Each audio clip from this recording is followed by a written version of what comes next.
Albert Einstein के brain का wait था 1230 ग्राम, जो कि एवरेज ब्रेन के वेट से 200 ग्राम कम था। बट स्टिल वो सदी के सबसे फेमस और इन्फ्लुएंशियल साइंटिस्ट थे, लेकिन उन्होंने भी कुछ गलतियां की थी। बट द थिंग इज, इस वीडियो का टॉपिक है the greatest blunder of his life, ना कि the worst blunder of his life.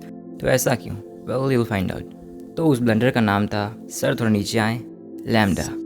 तो साल था 1916 जब आइंस्टाइन ने जनरल रिलेटिविटी का क्वेश्चन पब्लिश किया। जनरल रिलेटिविटी न्यूटन ने ग्रेविटी को एक और लेवल ऊपर ले गई, जहां उसने बताया कि कैसे ग्रेविटी स्पेस और टाइम को अफेक्ट करती है। जैसे जितना बड़ा ऑब्जेक्ट होगा वो उतना ही स्पेस टाइम को कर्व करेगा। तो जनरल रिलेटिविटी के क्वेश्चन में ये रहा आइंस्टाइन का ग्रेटेस्ट ब्लंडर, जो कि एक कैपिटल ग्रीक वर्ड है। ये रिप्रेजेंट करता था यूनिवर्स की एक ऐसी एनर्जी जो कि मैटर के अट्रैक्शन को रिपल्स करती थी, यानी ढकेलती थी। अगर लैम्डा नहीं होगा तो यूनिवर्स अपने आप में ही कोलैप्स कर जाएगा। और उस समय के यूनिवर्स के मॉडल को ये जस्टिफाई भी करता था, जो कि था स्टैटिक यूनिवर्स। यानी उस समय के लोगों को लगता था कि यूनिवर्स स्थिर है और उसके शेप में कोई चेंज नहीं होता है। लेकिन 17 साल बाद 1929 में ये सब बदल गया, जब अमेरिकन एस्ट्रोफिजिसिस्ट एडविन हबल ने डिस्कवर किया कि यूनिवर्स स्टैटिक नहीं है। उनके कन्विंसिंग एविडेंस के according the more distant a Galaxy the faster the Galaxy recedes, अर्थात जितनी दूर एक गैलेक्सी होगी वो उतनी तेजी से और दूर जाएगी। In other words, universe expand कर रहा है। क्यों? बिग बैंग की वजह से।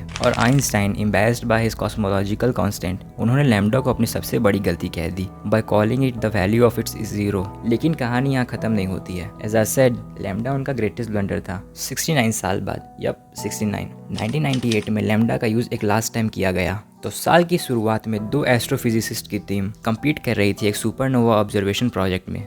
The first team led by Saul Perlmutter of Lawrence Berkeley National University and the other team was led by Adam Riess of John Hopkins university. So observation के दौरान उन्होंने नोटिस किया कि सुपरनोवा को जितना उन्होंने एक्सपेक्ट किया था वो उससे ज़्यादा डिम दिख रहा था। और ये तभी पॉसिबल था जब वो अपने एक्सपेक्टेड लोकेशन से 15% और दूर हो, विच इज़ नॉट पॉसिबल अगर बिग बैंग की वजह से यूनिवर्स का एक्सपेंशन हो रहा है। क्योंकि अगर बिग बैंग की वजह से एक्सपेंशन हो रहा है तो टाइम के साथ इसे स्लो हो जाना चाहिए, लेकिन यहाँ तो उल्टा ही हो रहा था, वो और तेजी से एक्सपैंड हो रहा था। देन उन्होंने रियलाइज किया कि यूनिवर्स में एक ऐसी मिस्टीरियस एनर्जी है जो कि यूनिवर्स को एक्सपैंड कर रही है और इसे वो एक्सप्लेन नहीं कर सकते थे बिना लैम्डा को इन्वोक किए हुए। तो उन्होंने लैम्डा का नाम बदल के डार्क एनर्जी रख दिया और 2011 में उन्हें इस डिस्कवरी के लिए नोबेल प्राइज मिला। और आज तक के एक्यूरेट मेजरमेंट के अकॉर्डिंग डार्क एनर्जी यूनिवर्स के 68% मास एनर्जी के लिए रिस्पॉन्सिबल है। Well, now you know why it was the greatest blunder of his life. तो यही था वीडियो आज का। अगर अच्छा लगा तो लाइक करना, सब्सक्राइब करना। मिलेंगे हम अगले में। बाय।